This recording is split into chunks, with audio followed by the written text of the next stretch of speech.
ध्यान दो। तो विनोद जो है लेटा हुआ ही है। अब चंद्रकांत जाता है उसके कमरे में कि बेटा क्या बात हुई, तुम जो है कांति के साथ घूमने नहीं गए। तो वो बोलता है कि अंकल मुझे कोई प्रॉब्लम नहीं हुई है, थोड़ा सा मैं थका हुआ हूँ, रास्ता उबड़ खाबड़ था, आने में थोड़ा समय भी लगा, इसलिए मेरा थोड़ा स्वास्थ्य तो सही है पर थकान सी हो गई है।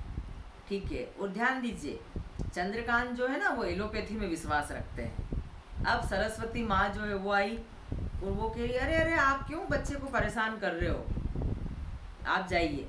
वो कहती है कि मेरे पास वैद्य जी का काढ़ा रखा हुआ है, मैं अभी वो काढ़ा बना के लाऊंगी ना तो इसकी थकान वैसे ही उतर जाएगी।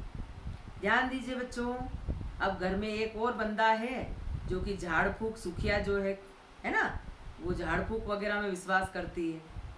यहाँ जो मैं पूरे विस्तार को समझाने से पहले एक लाइन पे आपका ध्यान ले जाना चाहूँगी कि किस प्रकार एक व्यक्ति जो स्वस्थ था मानसिक रूप से, वो कोई ऐसे कोई बीमारी नहीं थी उसको, है ना, कांति को, पर ध्यान दीजिए उसको कोई बीमारी नहीं है कांति के मित्र को, लेकिन जब समाज में फैले हुई जो रूढ़िवादिता, सरस्वती जो है रूढ़िवादी विचारों की है, चंद्रकांत जो है एलोपैथी को महत्व दे रहे हैं, सुखिया जो है झाड़ फूक को दे रही है, उसका जो छोटा भाई है कांति का छोटा भाई शांति वो होम्योपैथिक में विश्वास कर रहा है, तो सब अपने अपने मतों को सर्वमान्य करने के लिए, अपने अपने विचारों को महत्व देने के लिए कि मेरी एलोपैथी सही है, मेरा आयुर्वेद सही है, मेरा होम्योपैथी सही है, या अंधविश्वास जो कि झाड़ फूक सही है। तो एक स्वस्थ व्यक्ति को भी किस रूप से, मानसिक रूप से अस्वस्थ कर देना, इस एकांकी में वो भाव दिखाया गया है। तो मैं इस लाइन की ओर पहले आपको इंगित कर रही हूँ। ओके। तो इस प्रकार से जब वो कांति तो घूम के आ जाता है, अब कांति जब घूम के आ रहा है तो उसके पिता चंद्रकांत कहते हैं कि भैया विनोद को क्या हो गया है, देख मैं एलोपैथी डॉक्टर को बुला लेता हूँ, है ना। तो एलोपैथी डॉक्टर आएंगे, वो अपने अपनी सलाह और वो गोलियों का वो देंगे। इतने में जो माँ सरस्वती है वो कहेगी नहीं नहीं, आपकी एलोपैथी दवाइयाँ कोई काम नहीं करेगी, मैं तो एक काम करती हूँ कि वैद्य जी को बुला लेती हूँ, वो नाड़ी देखेंगे, नब्ज देखेंगे और जो भी काढ़ा और जो भी दवाइयाँ देंगे उससे विनोद 10 मिनट में ही सही हो जाएगा। इतने में भाई जो शांति है कांति का छोटा भाई वो कहता नहीं नहीं, होम्योपैथी ऐसी चीज़ है जो कि जड़ से ख़त्म करती है, आप दोनों ही पापा मम्मी अपनी बातों का या अपने विचारों का मत रहने दीजिए, मैं तो होम्योपैथी में विश्वास करता हूँ और होम्योपैथी डॉक्टर को ही बुलवा के लाऊंगा। इस प्रकार जो बच्चों वो थोड़ा सा विनोद एक आराम करना चाह रहा था और वो सोच रहा था कि मैं स्वस्थ हो जाऊंगा आराम करने से ही, या जो भी मेरे को थकान हो रही है या जो भी मैं अनकंफर्ट महसूस कर रहा हूँ वो मैं ऐसे ही व्यवस्थित हो जाऊंगा। लेकिन किस प्रकार रूढ़िवादी मान्यता और परंपराएं और किस प्रकार की जो एक घर में विचारधाराएं हैं अपने अपने विचारों को बल देने की, उस कारण से विनोद को इतना भ्रमित कर दिया गया है इस एकांकी में कि जब हम इसकी पात्रों के द्वारा पूरी एक एक लाइनों को बच्चों में आपको बुक में भेजूंगी तो ये पूरा नाटक है, इसको आपको पढ़ना पड़ेगा, है ना। तो सबके विचार और ज्ञान आपको समझ में आएगा। यहाँ पर जो अंत में निष्कर्ष क्या निकलेगा कि वेद जी जो है वो अपने सलाह निर्देश देंगे कि भैया ये परहेज करना पड़ेगा। आयुर्वेद में तो आपको मालूम ही है कि काढ़ा पिया उसके बाद में खटाई नहीं खाना या ये परहेज। एलोपैथी डॉक्टर कहेगा कि इतनी इतनी दवाइयों की डोज ज़रूरी है।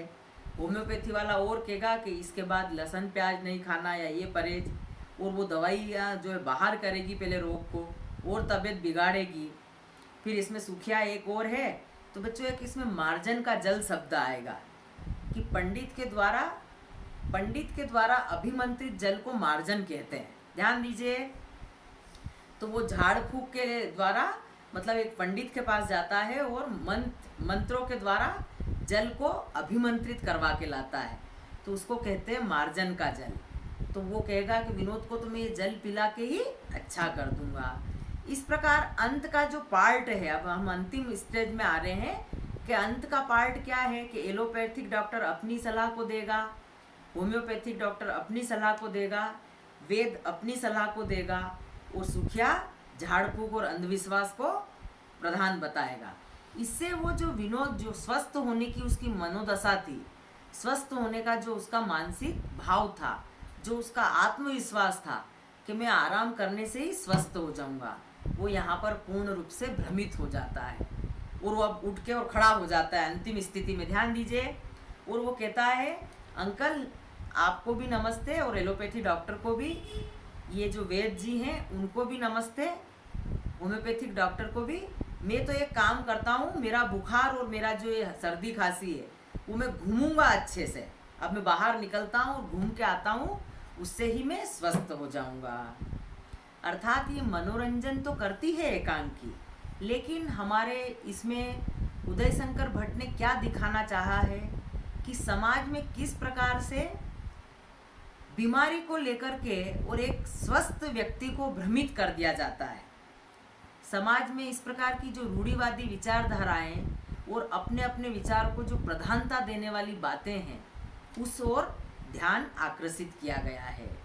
उदय शंकर भट्ट जो हैं एक महान बच्चों एकांकी कर रहे हैं। तो बीमार का इलाज यहाँ पर क्या है कि स्वयं व्यक्ति का आत्मविश्वास है, कि जब व्यक्ति की मनोदशा में वो खुद अपना आत्मबल और मनोबल बढ़ाता है अंत में, तो उसका मानसिक स्वास्थ्य जब स्वस्थ होता है, तो मानसिक स्वास्थ्य स्वस्थ होने से वो शरीर रूप से भी स्वस्थ हो जाता है। अर्थात अंतिम एक निष्कर्ष रूप में लाइन क्या समझेंगे कि हम जो है मानसिक रूप से आधे बीमार होते हैं। यहाँ पे ये भी बात कही गई है कि जब व्यक्ति मनोरोग से पीड़ित होता है ना, तो शरीर से पूर्ण रूप से पीड़ित हो जाता है। तो पहले उसको मानसिक रूप से स्वस्थ होना पड़ेगा, और जब वो मानसिक रूप से स्वस्थ हुआ तो फिर शरीर की बीमारियां तो कोई बीमारियां नहीं रहती है। तो उसका आत्मविश्वास ही इतनी बड़ी शक्ति होती है कि वो पूर्ण रूप से बिना दवाइयों से स्वस्थ हो जाता है। बच्चों, मैं बुक की पूरी आपको ये PDF वो भेजी रही हूँ पिक्चर। तो आप क्या करेंगे कि एक तो पात्र परिचय पढ़ेंगे, सरस्वती का ध्यान दें कि सरस्वती पात्र में क्या है, माँ कांति की, चंद्रकांत उसके पिता हैं, शांति कांति का भाई है, सुखिया जो कि झाड़ फूक में विश्वास करता है वो घर का नौकर है ना, और अलग अलग डॉक्टरों के नाम है। तो बच्चों पूर्ण रूप से एकांकी को जब आप पात्रों के अनुरूप पढ़ेंगे तो आपको जो मैंने ये भाव और निष्कर्ष समझाया है ये पूर्ण रूप से आपको समझ में आ जाएगा। और इसके भी मैं क्वेश्चन आंसर आपको भेज रही हूँ बेटा, है ना। तो प्लीज़ साथ के साथ आप लिखते जरूर जाएं, और जो भी डाउट है आप निकाल के रखिए, है ना। मैं आपके एक एक डाउट को सॉल्व करूँगी। नमस्ते।